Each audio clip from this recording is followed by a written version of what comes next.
At my birthday dinner, my mom whispered to my brother, "Go and change the locks at her apartment." My 29th birthday was supposed to be small. Fairy lights above the espresso machine, my favorite playlist low, and the smell of cinnamon donuts.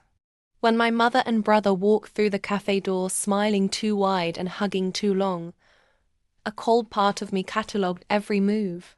Their applause felt staged. Halfway through the tiramisu, my mom leaned toward my brother and whispered words I could hear like a knife. Change the locks to her house. Plant hard drugs. Then call the police. My milk steamed over. My fork stopped. But I was 10 steps ahead. I toasted. I laughed.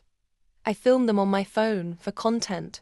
I told myself, while my fingers thumbed the button that would change everything.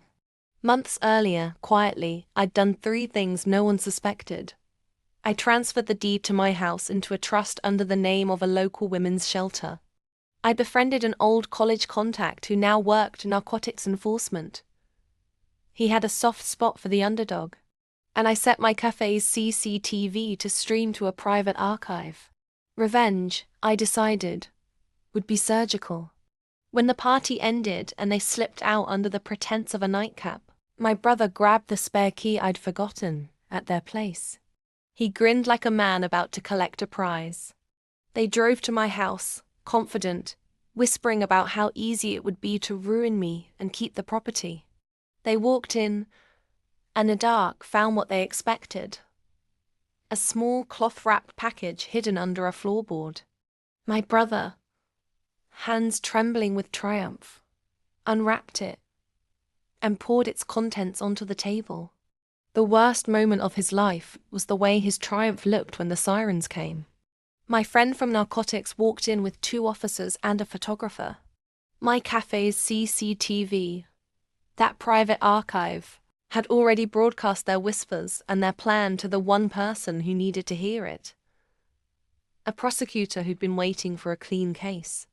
In the unlit kitchen, my brother's planted stash turned out to be his own. A stockpile he'd been hoarding for months. Caught in possession, and now admitting intent to frame me on camera, he crumbled. But the real twist hit my mother harder than the cuffs. While they were busy plotting my ruin, I'd quietly signed the deed over to the shelter that morning. The house wasn't mine to lose anymore. And the shelter's eviction notice, immediate for anyone misusing the property, hit like a second verdict. They planned to steal a life. Instead, they walked out empty-handed, handcuffed and humiliated. I sipped my black coffee the next morning and posted the footage. Their whisper, their shame, the escort to the squad car. The comment section combusted.